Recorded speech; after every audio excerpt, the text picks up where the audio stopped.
Bagaimana jika takdir mempermainkan logika Anda?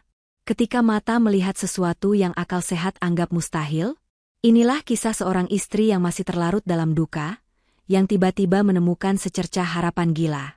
Ia yakin, suaminya yang telah dinyatakan meninggal dunia setahun lalu, kini hidup kembali sebagai seorang tukang sapu jalanan di tengah hiruk-pikuk Jakarta. Tapi, benarkah itu dia? Ataukah ini hanyalah fatamorgana yang tercipta dari rasa rindu yang sudah tak tertahankan? Nekat mengikuti pria misterius itu hingga ke kolong jembatan yang gelap dan kumuh, sebuah rahasia yang jauh lebih besar pun akhirnya terungkap, sebuah kenyataan yang membuatnya menangis sejadi-jadinya. Sebelum kita selami lebih dalam kisahnya, bagi Anda yang baru pertama kali mampir, jangan lupa untuk menekan tombol subscribe dan nyalakan lonceng notifikasinya agar tidak ketinggalan kisah-kisah menyentuh lainnya dari Ken Arok Productions. Dukungan Anda melalui like dan komen akan menjadi semangat terbesar bagi kami untuk terus berkarya. Dan sebagai balasan atas kebaikan hati Anda, kami doakan bagi siapa saja yang sudah menekan tombol subscribe, semoga hidupnya selalu dilimpahi rezeki yang berlimpah ruah, diberikan kesehatan yang sempurna, keberkahan dalam setiap langkah, dan kebahagiaan dunia akhirat. Amin ya robbal alamin. Jangan lupa juga tulis di kolom komentar, Anda sedang menyaksikan cerita ini dari daerah mana saja. Insya Allah, doa baik kita bersama ini bisa terkabul atas kehendak Tuhan, penguasa alam semesta. Baiklah, mari kita mulai kisahnya. Di lantai 27 sebuah apartemen mewah yang menjulang di jantung kota Jakarta, waktu seolah berhenti berputar. Dari jendela kaca raksasa, gemerlap lampu kota membentang seperti permadani cahaya yang tak berujung. Pemandangan yang bagi banyak orang adalah simbol mimpi dan kesuksesan, bagi Luna, hanyalah sebuah lukisan bisu yang tak lagi memiliki arti.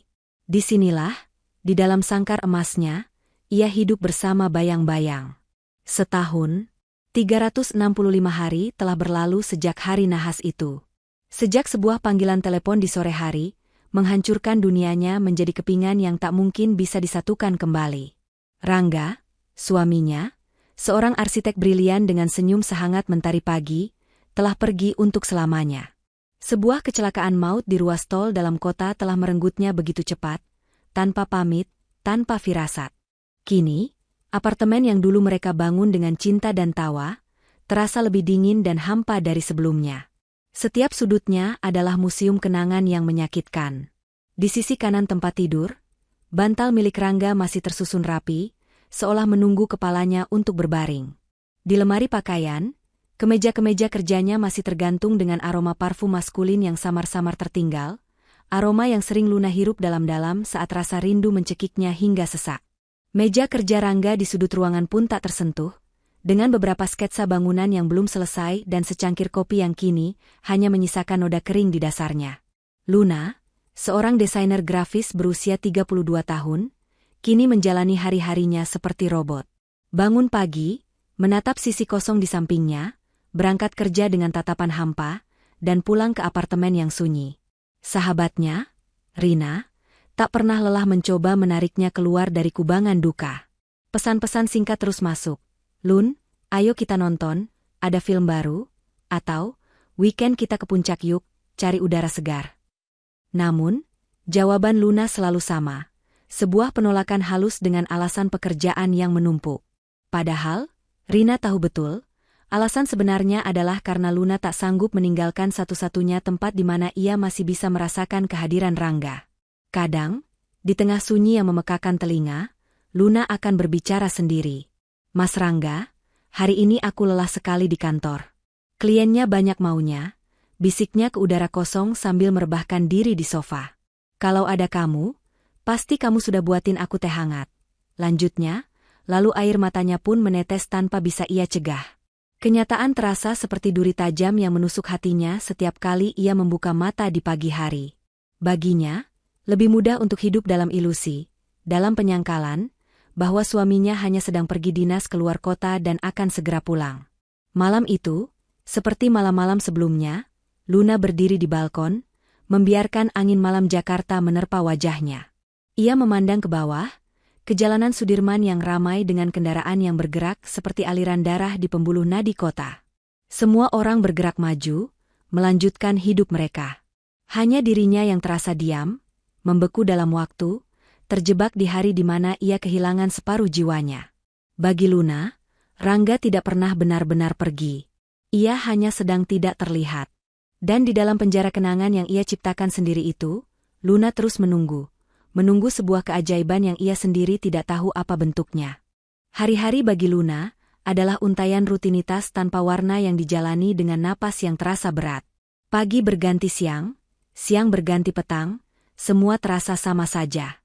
Seperti sore itu, mobilnya kembali terjebak dalam lautan kendaraan yang merayap lebih lambat dari langkah seekor kura-kura. Kemacetan Jakarta di jam pulang kerja adalah neraka duniawi yang harus ia hadapi setiap hari. Sebuah panggung kebisingan klakson dan kepulan asap yang menyesakan. Biasanya, Luna akan menyetel radio atau memutar lagu-lagu kenangannya bersama Rangga, membiarkan pikirannya melayang ke masa lalu yang indah. Namun sore itu, entah kenapa, ia hanya diam. Pandangannya kosong, menatap lalu lalang manusia di trotoar yang tampak sibuk dengan dunianya masing-masing. Di tengah panas dan polusi yang menggigit kulit, matanya tanpa sengaja terpaku pada satu titik di seberang jalan, di dekat pilar-pilar penyangga jembatan Semanggi yang megah. Di sana, seorang pria dengan seragam oranye khas petugas kebersihan kota, sedang bekerja dengan tekun. Tangannya yang memegang sapu lidi bergerak dengan ritme yang konstan, membersihkan trotoar dari debu dan dedaunan kering. Awalnya, Luna tidak begitu peduli. Itu hanyalah pemandangan biasa, bagian dari potret kota metropolitan yang tak pernah tidur. Namun, ketika pria itu berhenti sejenak untuk menegakkan punggungnya, sesuatu dalam diri Luna seolah ditarik paksa. Jantungnya yang tadinya berdetak normal, tiba-tiba berhenti sejenak, sebelum kemudian berdebar dengan kecepatan yang tak masuk akal. Dari kejauhan, dari balik kaca mobilnya yang sedikit kotor, Luna melihatnya. Postur tubuh itu, cara bahunya yang tegap sedikit membungkuk saat lelah. Luna mengenali siluet itu. Sangat mengenali. Pria itu lalu berbalik sedikit, menyajikan profil wajahnya dari samping. Garis rahangnya yang tegas, hidungnya yang mancung, dan cara rambutnya yang sedikit ikal jatuh di dahinya saat ia menunduk. Semua itu seperti sebuah salinan karbon dari suaminya. Enggak mungkin, bisik Luna pada dirinya sendiri, matanya membelalak tak percaya. Napasnya tercekat di tenggorokan. Seluruh kebisingan Jakarta di sekitarnya mendadak senyap, tergantikan oleh degup jantungnya sendiri yang memalu di rongga dada. Ia ingin membuka pintu mobil, berlari menyeberang jalan, dan memastikan penglihatannya tidak salah. Mungkinkah ini keajaiban yang selama ini ia nantikan dalam diam? Tin. Sebuah klakson panjang dari mobil di belakangnya, menyentaknya kembali ke dunia nyata. Lamunannya pecah berkeping-keping. Mobil di depannya sudah mulai bergerak maju. Dengan panik, Luna kembali menoleh ke arah trotoar tadi. Kosong. Pria itu sudah tidak ada. Ia seolah lenyap di telan keramaian sore itu. Dengan tangan yang sedikit gemetar, Luna menginjak pedal gas, mengikuti arus lalu lintas yang kembali bergerak. Sepanjang sisa perjalanan pulangnya, pikirannya berkecamuk hebat. Akal sehatnya berteriak bahwa itu semua hanyalah ilusi. Fata Morgana yang tercipta dari rasa rindu yang sudah mencapai puncaknya. Aku sudah mulai gila, gumamnya. Aku merindukannya sampai-sampai melihat wajahnya di setiap orang. Ia mencoba menghapus bayangan itu dari kepalanya, meyakinkan dirinya bahwa itu hanyalah seorang pria asing yang kebetulan memiliki beberapa kemiripan fisik dengan Rangga. Jakarta adalah kota besar dengan jutaan penduduk, kemiripan seperti itu sangat mungkin terjadi. Namun, hatinya berkata lain. Kilasan singkat itu terasa begitu nyata, begitu kuat, seperti sebuah bisikan dari takdir yang menolak untuk diabaikan. Malam itu, untuk pertama kalinya setelah sekian lama, bukan hanya kesedihan yang menemani Luna di apartemennya yang sepi, tapi juga sebuah pertanyaan besar yang menghantui dan membuatnya tak bisa memejamkan mata. Satu kilasan singkat di tengah kemacetan itu seharusnya menjadi angin lalu, sebuah anomali yang terlupakan seiring berjalannya waktu. Namun, yang terjadi justru sebaliknya. Bayangan pria penyapu jalan itu menancap begitu dalam di benak Luna, menolak untuk pergi. Ia seperti hantu yang terus membisikkan kemungkinan-kemungkinan mustahil di telinganya. Siang hari di kantor, fokusnya buyar.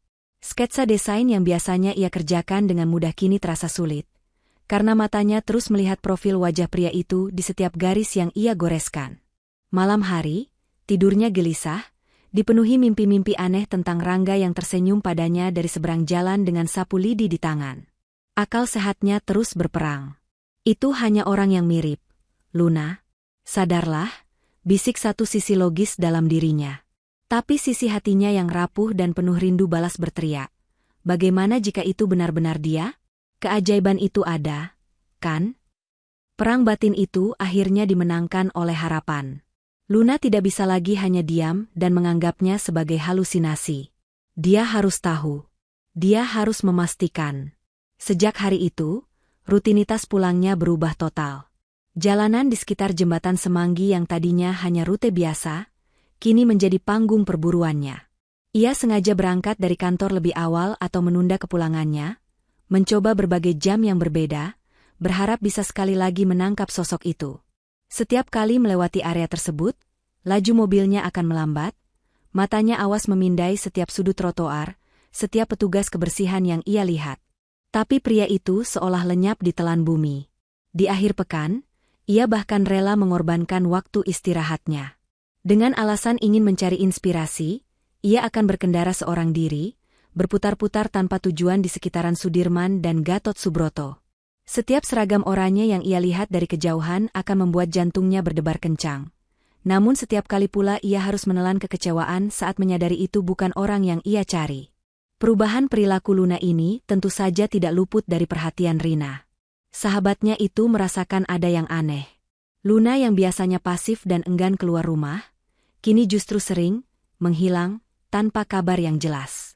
"Lun, kamu beberapa hari ini aneh, deh," kata Rina suatu hari lewat telepon. Ditelepon kadang susah, diajak ketemuan alasannya lagi di jalan terus. "Kamu nggak apa-apa, kan?" Luna hanya menjawab dengan tawa yang dipaksakan. "Nggak apa-apa, Rin.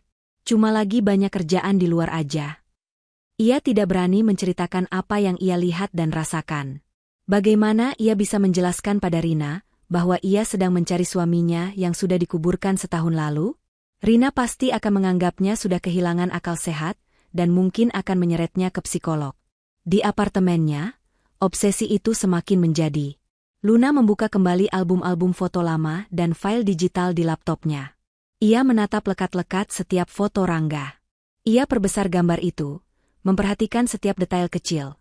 Lekuk telinganya, tahi lalat samar di bawah mata kirinya, cara bibirnya sedikit terangkat di satu sisi saat tersenyum. Lalu ia akan memejamkan mata, mencoba menyandingkan detail-detail itu dengan ingatan sekilasnya tentang pria di bawah jembatan. Sama. Cara dia berdiri, cara dia menyibakkan rambutnya ke belakang sama persis. Gumamnya pada foto pernikahan mereka yang terpajang di nakas. Rasa rindunya yang begitu dalam kini bermutasi menjadi sebuah keyakinan yang berbahaya. Ia tidak lagi mencari kemiripan, tapi ia mencari pembenaran. Setiap detail yang cocok menjadi bahan bakar yang mengobarkan apinya, sementara setiap keraguan ia tepis jauh-jauh. Luna tidak sadar, ia sedang membangun sebuah menara harapan di atas fondasi yang sangat rapuh. Sebuah menara yang jika runtuh, bisa menghancurkannya jauh lebih parah dari sebelumnya. Hari-hari pencarian yang nihil mulai menggerogoti keyakinan Luna. Kelelahan dan kekecewaan mulai merayap masuk ke dalam hatinya. Ia mulai berpikir, mungkin Rina benar. Mungkin akal sehatnya benar. Mungkin ia memang hanya berhalusinasi, memproyeksikan wajah Rangga pada orang asing karena dukanya yang terlalu dalam. Dengan perasaan berat, ia memutuskan untuk berhenti. Hari itu, ia berjanji pada dirinya sendiri akan mencoba untuk ikhlas dan tidak lagi mengejar bayangan semu. Ia akan melewati jalan Semanggi dengan pandangan lurus ke depan, tak akan lagi melirik ke trotoar seperti seorang penguntit. Namun, sepertinya takdir punya rencana lain. Sore itu, saat ia baru saja melewati tikungan Semanggi, sebuah insiden kecil membuatnya terpaksa menepi. Ban mobilnya terasa aneh dan benar saja. Saat ia turun untuk memeriksa, ban belakang sebelah kirinya kempes total. Sambil menghela napas kesal, ia mengeluarkan ponsel untuk menghubungi layanan darurat bengkel. Sembari menunggu, ia bersandar di badan mobil, pandangannya menyapu sekeliling tanpa minat. Dan saat itulah ia melihatnya. Di seberang jalan, di bawah rindang pohon angsana, pria itu ada di sana. Duduk di atas sebuah bangku taman yang catnya sudah mengelupas. Kali ini, Jarak mereka lebih dekat. Tidak ada kaca mobil yang mengaburkan pandangan. Tidak ada keramaian lalu lintas yang menghalangi. Luna bisa melihatnya dengan begitu jelas, hingga napasnya terasa berhenti di paru-paru. Pria itu tampak lelah. Seragam oranyenya basah oleh keringat. Ia membuka bekal makan siangnya yang terbungkus kertas nasi sederhana. Luna terpaku, mengamati setiap gerakannya. Caranya membuka bungkusan, caranya menyuap nasi dengan tangan kanannya, semuanya ia rekam dengan matanya yang tak berkedip. Kemiripan fisiknya memang luar biasa, seolah melihat Rangga jika saja suaminya itu hidup dalam kondisi yang 180 derajat berbeda. Luna masih berusaha menjaga akal sehatnya. Hanya mirip, Lun. Hanya mirip, ia mengulang mantra itu dalam hati. Namun kemudian, pria itu melakukan sesuatu yang meruntuhkan seluruh dinding pertahanan logika yang susah payah ia bangun. Setelah menghabiskan makanannya, ia mengambil sebotol air mineral dan meminumnya dengan rakus. Beberapa tetes air jatuh membasahi dagu dan lehernya. Lalu, dengan sebuah gerakan refleks yang begitu natural, ia mengangkat punggung tangan kanannya dan mengusap keringat di pelipis serta sisa air di dagunya dengan gerakan cepat dan khas. Dek! Dunia Luna seakan meledak dalam keheningan. Gerakan itu, gerakan sederhana yang sangat spesifik itu adalah kebiasaan kecil Rangga. Luna ingat betul, setiap kali selesai berolahraga, setiap kali kepanasan, atau setiap kali gugup, Rangga akan selalu mengelap keringatnya dengan cara persis seperti itu. Bukan dengan telapak tangan, bukan dengan lengan baju, tapi selalu dengan punggung tangannya. Sebuah kebiasaan sepele yang dulu sering Luna jadikan bahan candaan. Kayak pembalap F1 aja kamu, Mas, ngelap keringetnya gitu, guraunya suatu waktu. Dan Rangga hanya akan tertawa menanggapinya. Melihat gerakan itu dilakukan oleh pria asing di seberang jalan, semua keraguan di benak Luna lenyap seketika, terhapus bersih seperti papan tulis yang diseka. Itu bukan lagi kebetulan. Itu bukan lagi kemiripan.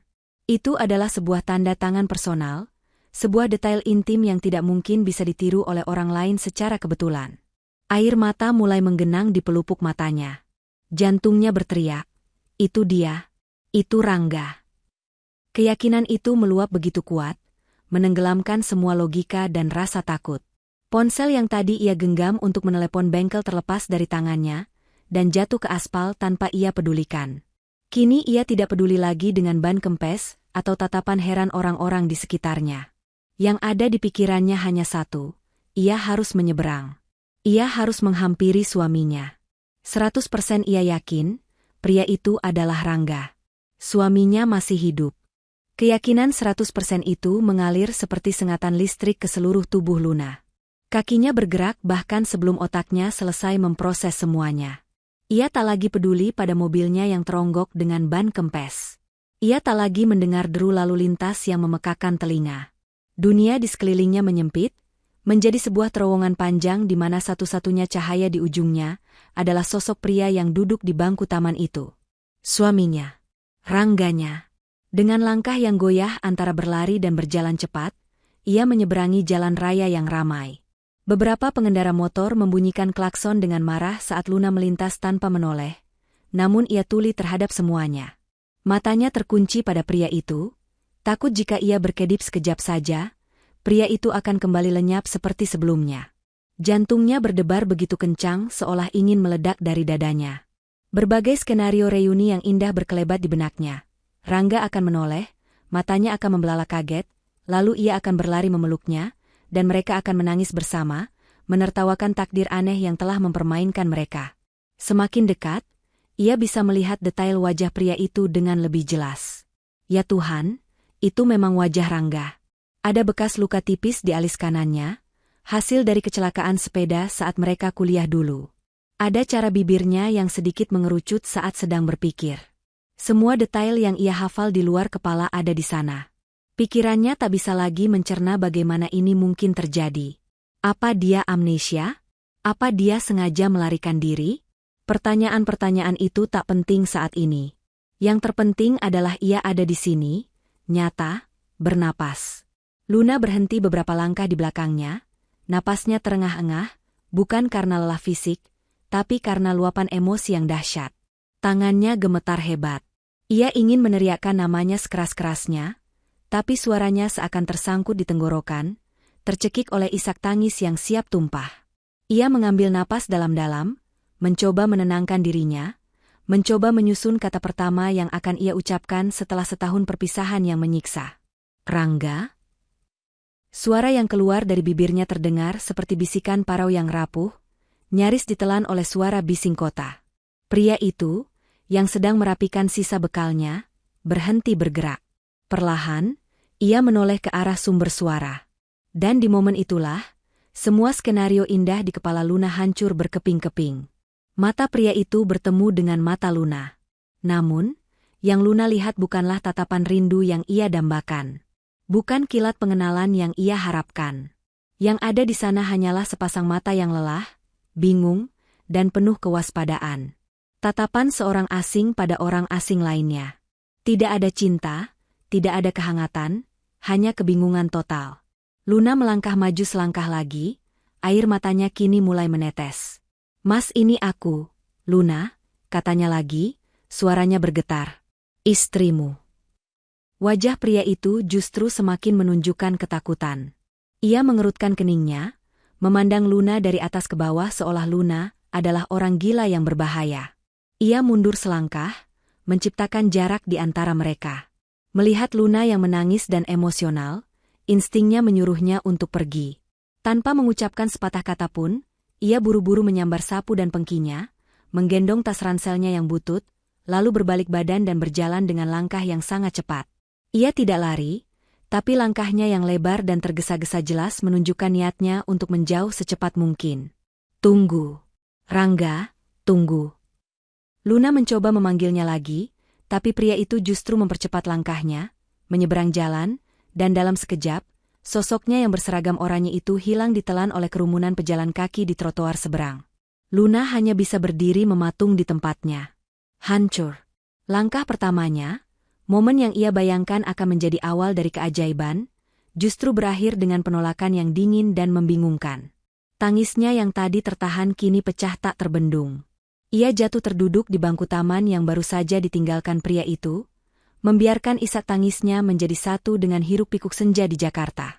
Kegagalan ini menyakitkan, tapi anehnya, itu tidak memadamkan keyakinannya. Sebaliknya, itu justru menyalakan api yang baru, api kebingungan dan tekad. Sesuatu yang sangat salah telah terjadi di sini. Dan Luna bersumpah pada dirinya sendiri, ia akan mencari tahu apa itu. Duduk sendirian di bangku taman hingga senja benar-benar menggelap, Luna akhirnya berhasil menghentikan isak tangisnya. Hatinya memang hancur. Tetapi di tengah puing-puing kehancuran itu, sebuah pilar keyakinan justru berdiri semakin kokoh. Reaksi pria itu, kebingungan dan ketakutan, bukan ketidakpedulian, adalah bukti yang ia butuhkan. Itu bukan tatapan orang yang tidak kenal, melainkan tatapan orang yang tidak ingat. Sesuatu yang buruk telah terjadi padanya.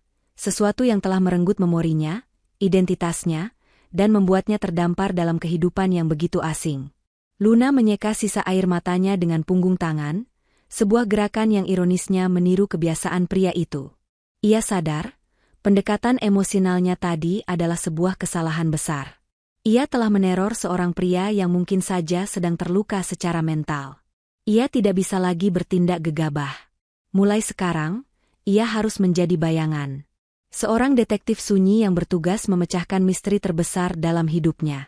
Ia tidak akan menyerah, ia hanya akan mengubah strateginya. Maka, dimulailah babak baru dalam hidup Luna. Sebuah operasi pengintaian yang ia rancang sendiri. Ia tak lagi memburu sosok itu secara acak. Berbekal informasi dari 2 pertemuannya, ia mulai memetakan wilayah kerja pria itu. Segitiga Emas Jakarta, Sudirman, Gatot Subroto, Semanggi, menjadi medan operasinya. Setiap hari, ia mengubah jadwal kerjanya.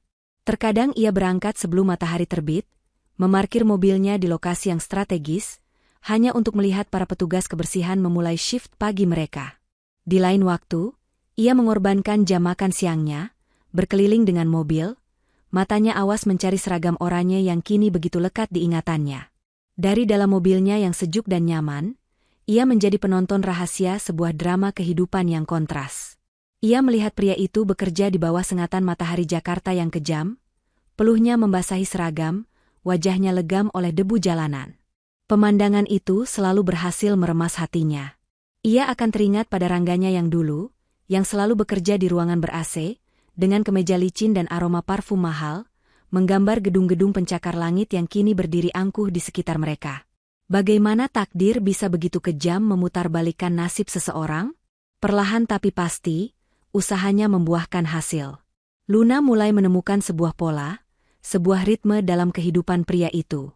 Pagi hari, sekitar pukul 7, ia akan memulai pekerjaannya di sekitaran patung pemuda membangun di Senayan.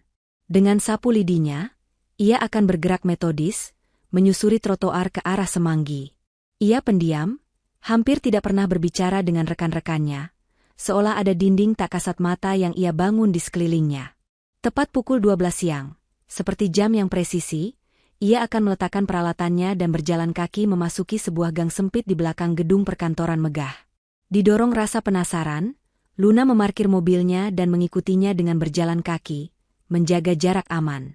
Gang itu membawanya ke sebuah warteg sederhana yang tersembunyi, warteg Ibu Wati. Di sanalah pria itu makan siang setiap hari. Menunya pun nyaris selalu sama, nasi, orek tempe, dan sayur lodeh.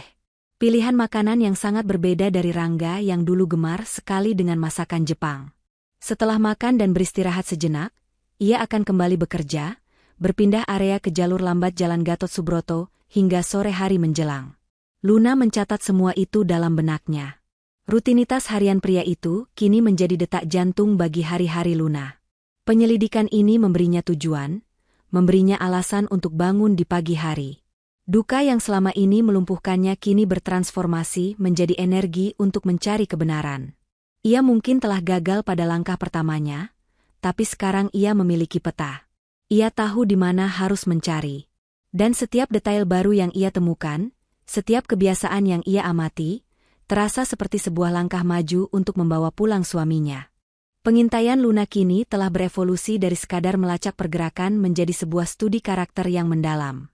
Dari balik kemewahan dan kenyamanan mobilnya, ia menjadi saksi bisu kehidupan seorang pria yang fisiknya adalah salinan sempurna dari suaminya.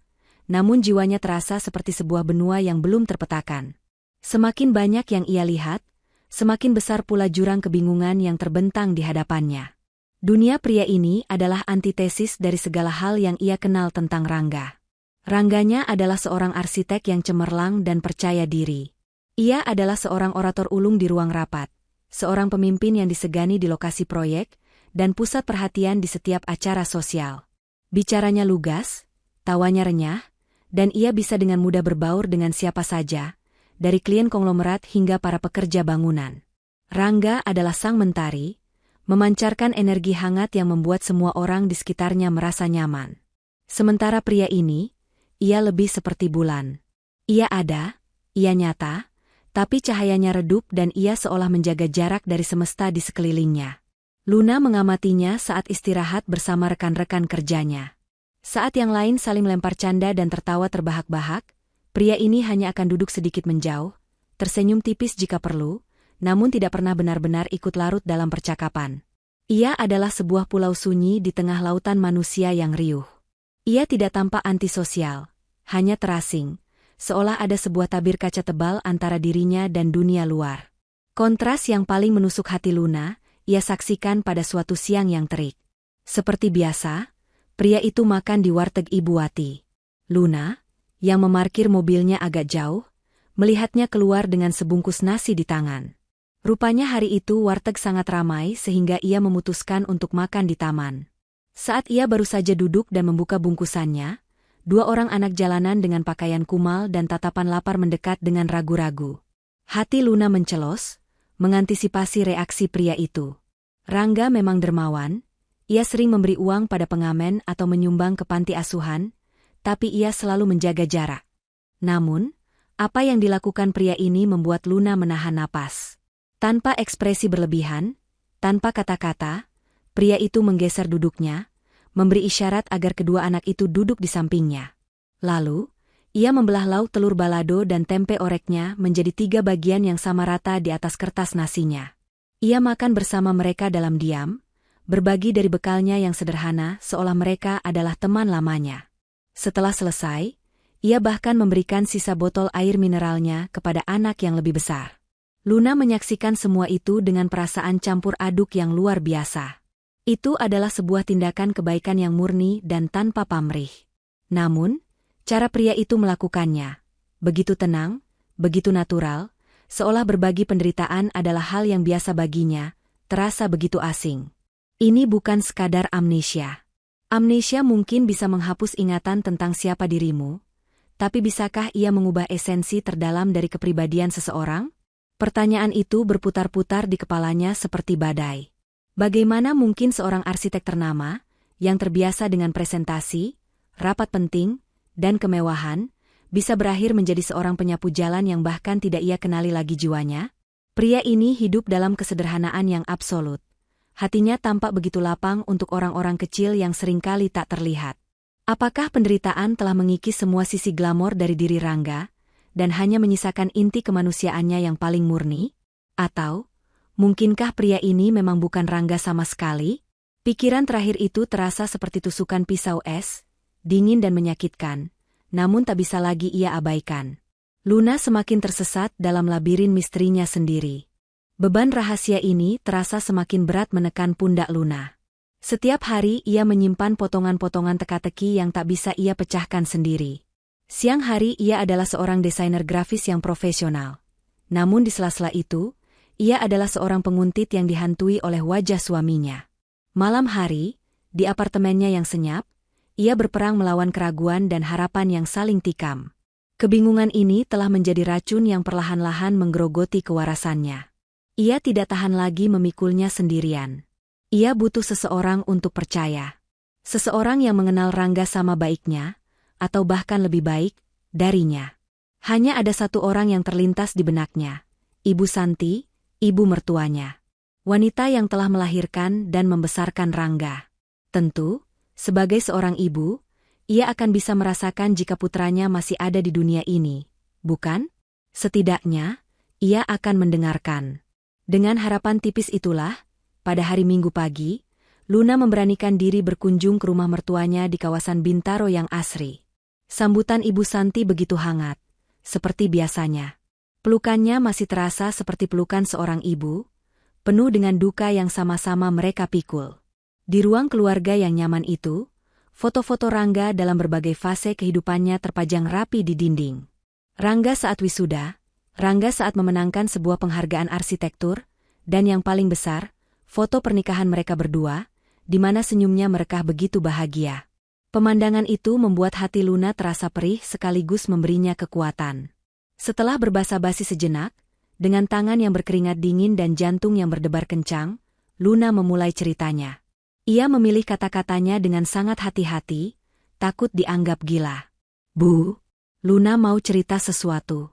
Tapi Luna mohon, ibu jangan kaget dan coba untuk mendengarkan Luna sampai selesai, ucapnya dengan suara bergetar. Ibu Santi menatapnya dengan tatapan khawatir. Kamu kenapa, Nak? Cerita saja sama ibu. Lalu, mengalirlah semua cerita itu. Dari kilasan pertama di tengah kemacetan, kebiasaan mengelap keringat yang identik, hingga pengamatannya selama seminggu terakhir tentang rutinitas dan kebaikan hati pria misterius itu. Luna menceritakannya dengan napas yang tersengal, matanya berkaca-kaca, penuh harap agar ibu mertuanya melihat secercah kemungkinan yang sama seperti yang ia lihat. Awalnya, Ibu Santi hanya mendengarkan dalam diam. Wajahnya yang keibuan perlahan berubah, dari rasa khawatir menjadi kebingungan, lalu menjadi tatapan iba yang menyakitkan. Saat Luna selesai bercerita, keheningan yang canggung memenuhi ruangan. Luna sayang, ucap Ibu Santi akhirnya, suaranya lembut namun tegas. Ibu tahu kamu sangat merindukan Rangga. Ibu juga. Setiap hari. Tapi apa yang kamu ceritakan ini, itu tidak mungkin. Tapi Luna melihatnya dengan mata kepala sendiri. Bu, dia sangat mirip, sampai ke kebiasaan kecilnya. Desak Luna, suaranya mulai meninggi. Di dunia ini banyak orang yang wajahnya mirip. Nak, balas Ibu Santi, mencoba sabar. Kamu hanya terlalu lelah, terlalu berduka, sampai pikiranmu menciptakan harapan palsu. Kamu harus ikhlas, Luna. Kita semua harus ikhlas melepaskan Rangga. Ini bukan soal tidak ikhlas, Bu. Ini kenyataan. Melihat Luna yang semakin emosional, kesabaran Ibu Santi pun habis. Wajahnya yang tadinya lembut kini mengeras. Baginya, ini bukan lagi cerita seorang menantu yang berduka, tapi sebuah penyangkalan yang menyinggung perasaannya sebagai seorang ibu yang telah kehilangan anak. "Cukup, Luna," bentaknya, membuat Luna terperanjat kaget. Rangga sudah meninggal. Ibu sendiri yang melihat jasadnya. Kita yang menguburkannya. Apa kamu pikir semua itu hanya sandiwara? Air mata kini mengalir di pipi wanita parubaya itu. Tolong jangan ganggu arwah anak saya dengan fantasimu ini. Belajar untuk menerima kenyataan, sama seperti ibu yang setiap hari belajar untuk hidup tanpanya. Kata-kata itu menusuk lebih tajam dari pisau belati. Luna terdiam 1000 bahasa. Harapannya untuk menemukan sekutu kini musnah. Ia bukan hanya tidak dipercaya, ia bahkan dituduh mengganggu kedamaian arwah suaminya sendiri. Dengan hati yang hancur lebur, Luna pamit pulang. Di sepanjang perjalanan, ia tidak menangis. Rasa sakitnya terlalu dalam untuk bisa diungkapkan dengan air mata. Kini ia benar-benar sendirian dalam perjuangannya. Ditolak oleh satu-satunya orang yang ia harap akan mengerti, Luna sadar, ia tak bisa lagi mengandalkan siapapun selain dirinya sendiri. Dinding penolakan dari Ibu Santi terasa lebih menyakitkan daripada tembok manapun yang pernah Luna hadapi. Kata-kata mertuanya terngiang-ngiang di kepalanya, menuduhnya tidak ikhlas, menuduhnya mengganggu kedamaian arwah Rangga. Selama beberapa hari setelah pertemuan itu, Luna dilanda keraguan yang hebat. Ia menatap pantulan dirinya di cermin dan bertanya, apa aku benar-benar sudah gila? Apa semua ini hanyalah hayalan menyedihkan dari seorang janda yang kesepian? Keyakinannya yang tadinya membara kini, hanya tinggal bara api kecil yang nyaris padam. Namun, meski akalnya menyuruhnya berhenti, hatinya menolak untuk menyerah. Ada sesuatu yang janggal, sebuah benang kusut yang harus ia urai. Maka, pengintaiannya tetap berlanjut. Meskipun kini dilakukannya bukan lagi dengan semangat harapan, melainkan dengan sebuah kebiasaan yang terasa getir dan menyiksa. Ia hanya ingin membuktikan pada dirinya sendiri bahwa ia salah, sehingga ia bisa berhenti dan akhirnya benar-benar berduka. Suatu sore, rute patrolinya membawanya ke area yang sedikit berbeda, di sekitaran Monumen Nasional. Lalu lintas di sana selalu padat, dipenuhi bus-bus pariwisata dan lautan manusia. Dari kejauhan, ia melihat seragam oranye yang ia kenali. Pria itu sedang bekerja di dekat gerbang masuk, menyapu dedaunan kering yang berguguran di trotoar yang ramai. Luna memarkir mobilnya di seberang jalan, di bawah naungan pohon, mengamatinya dalam diam seperti biasa. Saat itulah, sebuah keluarga turis, sepertinya dari luar kota, berjalan terburu-buru melewatinya. Mereka tertawa dan bercanda, sibuk mengambil swafoto dengan latar belakang Tugu Monas yang menjulang. Tanpa mereka sadari, sebuah benda kecil berkilauan jatuh dari salah satu tas mereka yang terbuka. Benda itu jatuh ke trotoar dengan bunyi, ting, yang pelan, nyaris tak terdengar di tengah kebisingan kota. Benda itu tergeletak di sana, sebuah gantungan kunci logam berbentuk miniatur Monas, memantulkan cahaya matahari sore. Tak ada yang menyadarinya. Keluarga turis itu terus berjalan menjauh, dan para pejalan kaki lain melangkahinya tanpa peduli. Kecuali satu orang.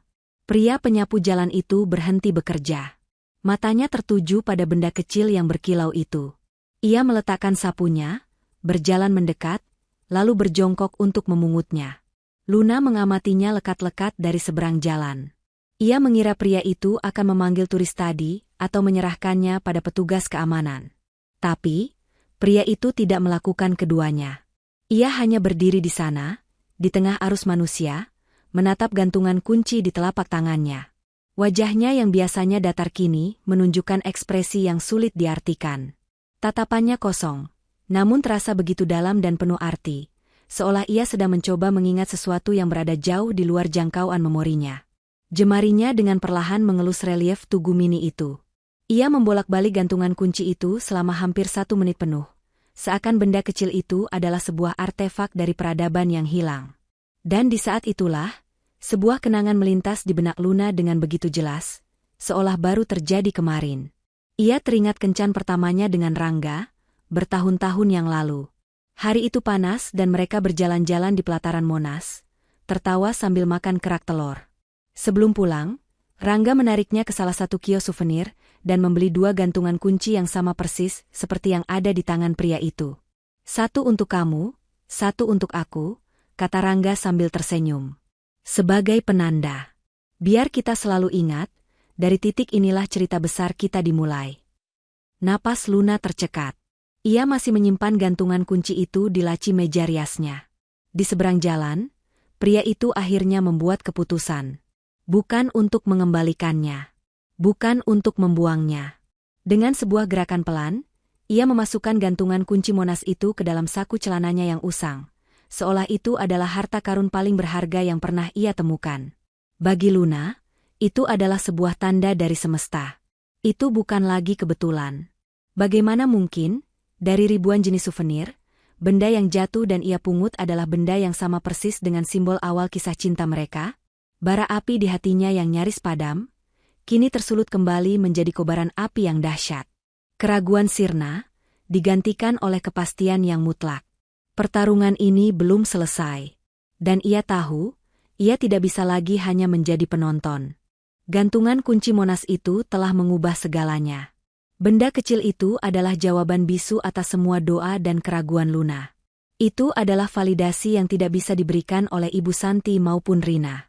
Itu adalah bisikan takdir yang mengatakan, "Teruslah maju, kamu berada di jalan yang benar."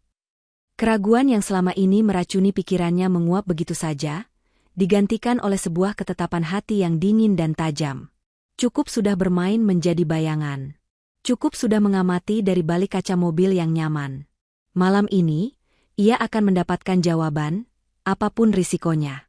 Ia tidak lagi pulang ke apartemennya. Ia membiarkan mobilnya terparkir di tempatnya, dan kini ia mengikuti dari kejauhan dengan berjalan kaki, membaur dengan kerumunan orang-orang yang pulang kerja.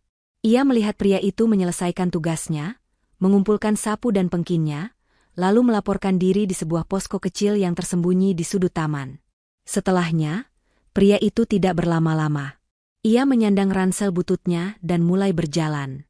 Inilah momen yang belum pernah Luna saksikan sebelumnya. Ia tahu rutinitas kerjanya, tapi ia tidak pernah tahu di mana pria ini tinggal, di mana ia merebahkan tubuh lelahnya saat malam tiba. Jantung Luna berdebar kencang, sebuah campuran antara antisipasi dan rasa takut yang aneh. Kemana ia akan pergi? Ke sebuah rumah susun sederhana? Sebuah kamar kos sempit di perkampungan padat? Namun, arah langkah pria itu sama sekali tidak menuju ke area pemukiman. Ia berjalan menyusuri trotoar, menjauh dari pusat keramaian, menuju sisi kota yang lebih gelap dan terlupakan. Ia melewati halte bus tanpa melirik, ia melintasi stasiun kereta tanpa berhenti. Langkah kakinya mantap dan bertujuan, seolah menapaki rute yang sudah ia hafal di luar kepala setiap hari. Luna terus mengikutinya, menjaga jarak sekitar 20 meter di belakangnya, menggunakan pejalan kaki lain sebagai tameng agar tidak terlihat. Mereka berjalan menyusuri jalanan yang semakin sepi. Gemerlap lampu gedung-gedung pencakar langit perlahan digantikan oleh temaram lampu jalan yang kekuningan. Pria itu kemudian berbelok, meninggalkan jalan raya utama, masuk ke sebuah jalan setapak di samping jalan tol. Jalanan itu tidak beraspal, hanya tanah yang dipadatkan, diapit oleh dinding beton jalan layang di satu sisi dan semak belukar di sisi lainnya. Disinilah rasa takut yang sesungguhnya mulai menjalar di tubuh Luna. Udara terasa lebih dingin dan lembab. Suara bising kota kini terdengar seperti dengungan jauh di atas mereka. Hanya ada suara langkah kaki mereka di atas kerikil dan deru kendaraan yang melintas di jalan layang di atas kepala. Ini bukan tempat bagi seorang wanita sepertinya, sendirian di ambang malam. Setiap logika di kepalanya berteriak agar ia berbalik dan lari kembali ke terang. Namun, bayangan pria itu yang terus berjalan tegap di depannya seolah menariknya maju. Dan ingatan akan tatapan kosongnya saat memandangi gantungan kunci Monas itu, membakar semua rasa takutnya. Tidak. Ia sudah sejauh ini. Mundur sekarang berarti kalah. Ia harus tahu di mana ujung dari jalan setapak yang gelap ini. Ia harus tahu di mana rumah suaminya berada. Diabaikan oleh semua orang terdekatnya, didorong oleh sebuah petunjuk kecil yang terasa seperti wahyu, Luna membuat sebuah keputusan nekat yang akan mengubah segalanya.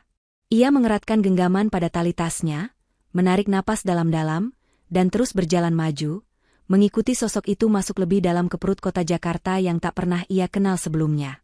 Jalan setapak itu berakhir pada sebuah turunan curam yang terbuat dari tanah liat yang licin dan dipadatkan. Di bawah sana, terhampar sebuah dunia yang seharusnya tidak pernah ada di jantung kota semodern Jakarta. Sebuah kerajaan bayangan yang hidup dan bernapas tepat di bawah urat nadi peradaban. Pria itu, tanpa ragu sedikitpun, mulai menuruni lereng itu, kakinya yang terbiasa menapak dengan mantap, lalu sosoknya ditelan oleh kegelapan pekat kolong jembatan. Untuk sesaat, Luna membeku di tempatnya. Inilah titik di mana tidak ada lagi jalan untuk kembali. Di belakangnya adalah Jakarta yang ia kenal, dengan lampu-lampu jalan dan keamanan yang relatif. Di depannya adalah sebuah jurang kegelapan yang misterius, sebuah dunia antah berantah. Angin malam yang berembus dari kolong jembatan membawa aroma yang aneh. Campuran bau tanah basah, air comberan yang tergenang, dan asap dari arang yang dibakar. Rasa takut yang sedari tadi ia tekan kini mencengkeramnya dengan kuku-kuku yang dingin. Namun, bayangan pria itu yang menghilang ke dalam kegelapan itu terasa seperti tarikan magnet yang lebih kuat dari rasa takutnya. Dengan hati-hati, sambil berpegangan pada dinding beton yang dingin dan berlumut, Luna mulai menuruni lereng itu. Sepatu hak tingginya yang mahal sama sekali tidak cocok untuk medan ini, membuatnya nyaris terpeleset beberapa kali. Ia tiba di dasar, di tanah yang lembab, dan dunianya pun berubah. Di sini, di perut kota, langit telah lenyap, digantikan oleh langit-langit beton yang masif dan suram. Deru kendaraan di jalan layang di atas terdengar berbeda sekarang. Bukan lagi sekadar bising, melainkan sebuah gemuruh konstan yang terasa sampai ke tulang, seperti napas seekor naga beton raksasa yang tertidur gelisah. Pilar-pilar penyangga jembatan yang gigantis menjulang di sekelilingnya seperti kaki-kaki monster purba, menciptakan labirin bayangan yang membingungkan. Saat matanya mulai beradaptasi dengan minimnya cahaya, Luna mulai melihatnya. Ini bukan tempat kosong. Gubuk-gubuk yang terbuat dari kardus, terpal biru, seng bekas, dan papan kayu tumbuh seperti jamur liar di antara pilar-pilar itu. Dari beberapa celah gubuk, memancar cahaya redup dari lampu minyak atau lilin, menciptakan siluet-siluet orang di dalamnya. Terdengar suara batuk yang tertahan, tangis bayi yang sayup-sayup, dan bisikan percakapan yang teredam. Ini adalah sebuah perkampungan tersembunyi, sebuah kota di dalam kota, dihuni oleh mereka yang telah dilupakan oleh dunia di atas. Luna merasa seperti seorang penyusup, seorang alien di planet yang asing. Gaun kerjanya yang elegan dan tas tangannya yang bermerek terasa begitu konyol, dan tidak pada tempatnya di sini. Ia menarik napas dalam-dalam, mencoba mengabaikan bau tak sedap yang menyengat hidungnya, dan memaksa kakinya untuk terus melangkah. Ia mengatur langkahnya sepelan mungkin, berusaha tidak menimbulkan suara. Ia melihat sosok pria itu lagi, sekitar 10 meter di depannya. Pria itu berjalan dengan santai, bahkan sesekali mengangguk pada beberapa sosok yang ia lewati. Ini adalah dunianya. Ini adalah lingkungannya. Pemandangan itu adalah sebuah paradoks yang menyakitkan. Bagaimana bisa Rangga, suaminya yang sangat memperhatikan kebersihan dan kenyamanan, yang tidak akan tahan berada di ruangan pengap lebih dari 5 menit, kini hidup dan bernapas di tempat seperti ini? Pria itu terus berjalan hingga ke sudut yang paling gelap dan paling jauh.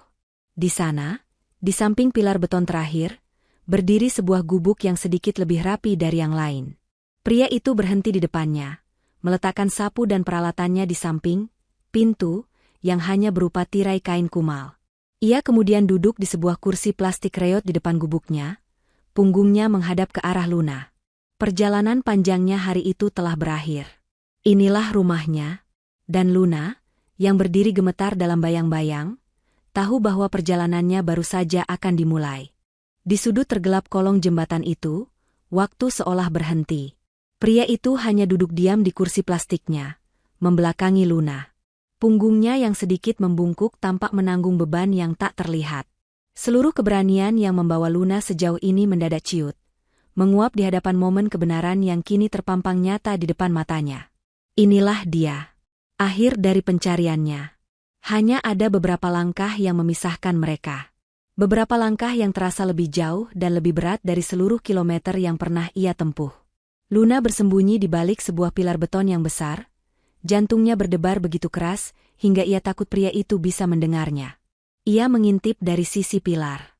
Pria itu merogoh sakunya, dan di bawah cahaya temaram yang bocor dari jalan raya di atas, Luna melihat kilau logam dari benda yang ia keluarkan. Gantungan kunci Monas itu. Pria itu menatap benda kecil di telapak tangannya dengan intensitas yang sama seperti di sore tadi. Jarinya kembali mengelus miniatur tugu itu. Wajahnya adalah kanvas kosong yang dilukis oleh kebingungan dan sebersit kesedihan yang tak bisa ia pahami. Seolah benda itu membisikkan sebuah lagu dari masa lalu yang melodinya ia kenali, namun liriknya telah ia lupakan sepenuhnya. Melihat pemandangan itu, melihat bukti nyata dari koneksi mereka ada di genggamannya, keberanian Luna kembali berkumpul. Cukup sudah bersembunyi. Tidak akan ada lagi keraguan. Apapun kebenarannya, ia harus menghadapinya sekarang. Dengan langkah yang ia usahakan setenang mungkin, Luna keluar dari persembunyiannya. Suara sepatunya yang menginjak kerikil kecil membuat pria itu tersentak kaget. Ia berbalik dengan cepat. Matanya membelalak waspada, tubuhnya menegang, siap untuk lari. Itu adalah tatapan yang sama seperti di taman tempo hari. Tatapan bingung dan takut. Luna mengangkat kedua tangannya dengan perlahan, menunjukkan bahwa ia tidak bermaksud jahat. "Tolong jangan pergi," ucapnya, suaranya lembut, nyaris seperti permohonan. "Aku tidak akan menyakitimu." Pria itu tidak menjawab. Ia hanya menatap Luna dengan curiga, tangannya tanpa sadar menggenggam gantungan kunci itu lebih erat. Luna melangkah maju perlahan, satu langkah demi satu langkah, seolah mendekati seekor hewan liar yang terluka. "Aku tahu kamu tidak mengingatku," lanjutnya, suaranya bergetar menahan emosi. "Aku tahu ini semua pasti sangat membingungkan untukmu. Tapi aku mengenalmu." Ia berhenti hanya beberapa jengkal dari pria itu, memaksa dirinya untuk menatap lurus ke dalam mata yang begitu ia kenal namun terasa begitu asing. Dengan tangan gemetar, ia mengeluarkan ponselnya, membuka galeri, dan menampilkan foto pernikahan mereka. Foto di mana mereka berdua tertawa bahagia, mengenakan pakaian pengantin, saling berpelukan dengan cinta yang meluap. "Aku tahu kamu Rangga," bisiknya, menyodorkan layar ponsel itu ke arahnya. Cahaya dari layar ponsel menerangi wajah mereka berdua dalam kegelapan. "Dan aku istrimu, Luna." Pria itu menatap layar ponsel itu. Matanya terpaku pada wajah pria yang tersenyum bahagia di foto itu. Wajah yang sama dengan wajah yang ia lihat di pantulan kaca setiap hari. Lalu, tatapannya beralih ke wajah wanita di samping pria itu. Wajah yang sama dengan wanita yang kini berdiri di hadapannya dengan mata berlinang air mata. Kebingungan di wajahnya kini bercampur dengan sesuatu yang lain. Sesuatu yang menyerupai penderitaan. Konfrontasi ini telah dimulai. Dan kebenaran, dalam bentuk apapun, sudah siap untuk meledak.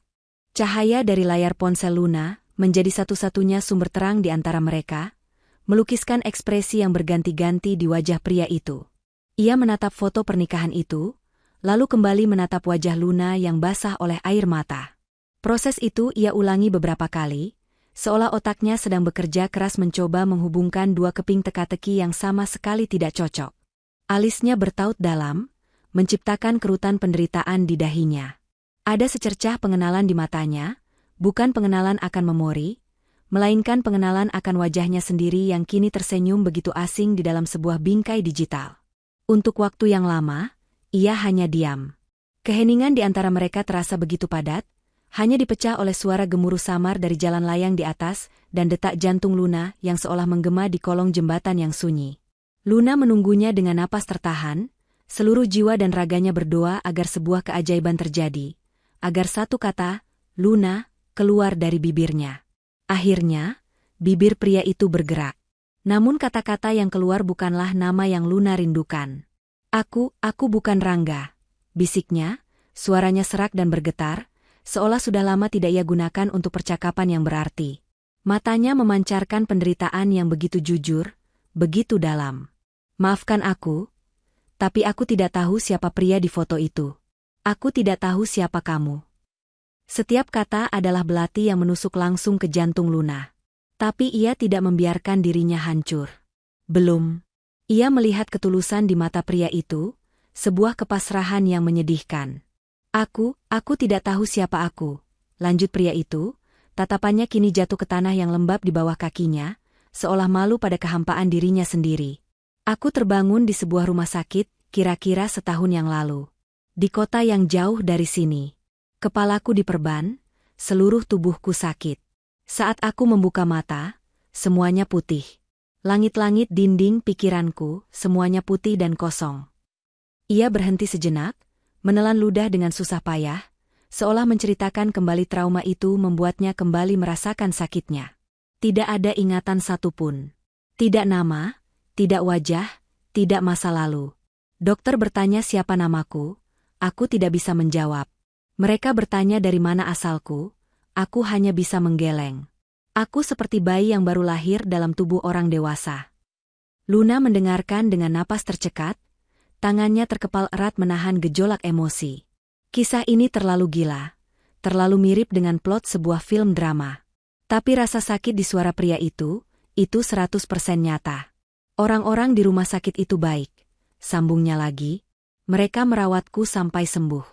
Karena aku ditemukan tanpa identitas apapun, dan sering mengigaukan nama itu dalam tidurku, seorang perawat akhirnya memanggilku, Agus. Nama itu menempel. Jadi aku Agus. Agus. Nama yang begitu asing. Begitu biasa. Sangat bukan Rangga. Setelah keluar dari rumah sakit, aku tidak tahu harus kemana. Aku hanya punya pakaian yang menempel di badan dan... Ia berhenti. Tangannya yang tidak memegang gantungan kunci merogoh saku belakang celananya. Dan hanya ini yang aku punya, katanya sambil mengeluarkan sebuah dompet kulit yang sudah sangat tua, kusam, dan terkelupas di banyak bagian. Dompet itu sama sekali bukan dompet desainer bermerek yang biasa Rangga gunakan. Itu adalah dompet orang biasa, yang telah melewati perjalanan waktu yang sangat panjang.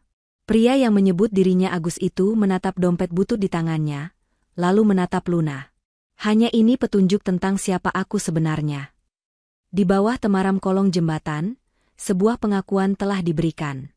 Pengakuan akan sebuah kehampaan.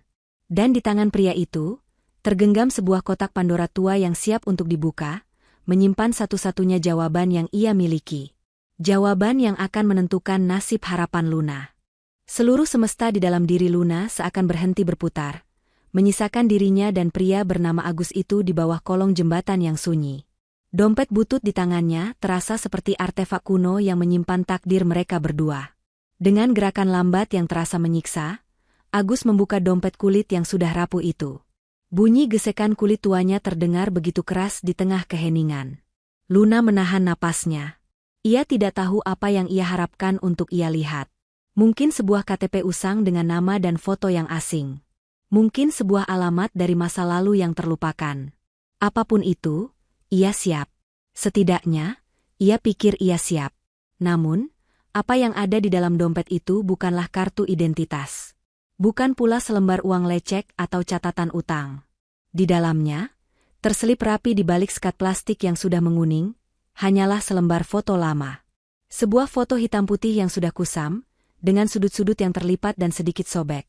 Pertanda bahwa foto itu telah melewati perjalanan waktu dan penderitaan yang panjang. Agus mengeluarkan foto itu dengan sangat hati-hati, seolah takut benda itu akan hancur menjadi debu di tangannya. Ia menyodorkannya pada Luna. Di bawah cahaya remang-remang dari ponsel Luna yang masih menyala, gambar di foto itu perlahan menjadi jelas. Foto itu menampilkan seorang wanita muda dengan senyum yang lelah namun penuh cinta. Wanita itu sedang menggendong dua orang bayi. Dua bayi laki-laki yang mungil dan identik. Wajah mereka sama persis, seperti dua tetes air dalam sebuah genangan. Luna menatap foto itu, otaknya mencoba memproses informasi yang mustahil ini. Jantungnya mulai berdebar tak karuan, sebuah firasat buruk mulai merayap naik dari perutnya. Agus, dengan jari telunjuknya yang sedikit gemetar, menunjuk pada salah satu bayi yang berada di sisi kanan foto. Orang-orang di panti asuhan tempat aku ditemukan dulu bilang aku yang ini, katanya dengan suara lirih, sebuah pernyataan fakta tanpa emosi, karena ia sendiri tak punya memori untuk merasakan apa-apa. Jari telunjuknya tetap di sana, menempel pada wajah bayi mungil itu. Lalu, ia melanjutkan kalimatnya. Sebuah kalimat yang meruntuhkan seluruh dunia Luna, menghancurkan sisa-sisa harapannya menjadi debu yang tak berbekas. Saudaraku yang satu lagi. Ucapnya pelan, matanya menatap kosong ke arah Luna. Katanya diadopsi keluarga kaya di Jakarta saat kami masih bayi. Hening. 1 detik. 2 detik. 3 detik. Lalu, tangis Luna pun pecah. Bukan tangis kesedihan yang pelan. Bukan isakan yang tertahan. Melainkan sebuah raungan pilu yang meledak dari lubuk jiwanya yang paling dalam. Ia jatuh berlutut di tanah yang lembab itu, tenaganya seakan tersedot habis dari tubuhnya. Tangisnya adalah sebuah badai. Badai dari kelegaan yang menyakitkan karena akhirnya menemukan jawaban. Badai dari rasa hancur karena jawaban itu adalah akhir dari segalanya. Badai dari kemarahan pada takdir yang begitu kejam dan penuh ironi. Rangga tidak pernah bercerita ia punya saudara kembar. Mungkin ia sendiri tidak pernah tahu. Pria di hadapannya ini, dia bukanlah suaminya. Dia adalah gema dari suaminya. Sebuah bayangan cermin yang hidup dalam dunia yang berbeda. Kemiripan mereka, kebiasaan-kebiasaan kecil mereka, semua itu bukanlah pertanda dari ingatan yang hilang. Itu adalah ikatan darah, bisikan genetik dari saudara kembar identik yang terpisah sejak lahir. Tangis Luna pecah saat ia menyadari bahwa ia tidak sedang mengejar hantu. Ia sedang mengejar separuh jiwa lain dari pria yang ia cintai. Dan ia menemukannya dalam kondisi yang begitu memilukan, di tempat yang paling tak terbayangkan. Di bawah jembatan layang yang menjadi saksi bisu, tangisan Luna perlahan mereda, menyisakan isakan-isakan kecil yang memilukan. Agus hanya berdiri mematung di sana, memegang foto tuanya, wajahnya dipenuhi kebingungan melihat reaksi emosional Luna yang begitu dahsyat. Ia tidak mengerti, tapi ia bisa merasakan kedalaman dari rasa sakit wanita di hadapannya. Di tengah puing-puing hatinya, Luna akhirnya mengerti segalanya dengan kejernihan yang menyakitkan. Pria di hadapannya bukanlah Rangga yang hilang ingatan. Ia adalah Agus, saudara kembar Rangga yang telah lama hilang. Takdir, dengan cara yang paling kejam dan puitis, telah membawa Agus ke Jakarta. Mungkin kecelakaan yang merenggut nyawa Rangga setahun lalu, pada saat yang bersamaan, adalah musibah yang menyebabkan Agus kehilangan ingatannya di kota lain, sebelum akhirnya terdampar di sini. Dua saudara kembar, dipertemukan kembali oleh takdir di kota yang sama, namun dalam keadaan yang paling tragis. Duka Luna kini menemukan muaranya. Rangganya memang sudah tiada. Tidak ada lagi harapan palsu, tidak ada lagi ilusi. Hanya ada kenyataan pahit yang harus ia terima. Namun, saat ia mengangkat wajahnya dan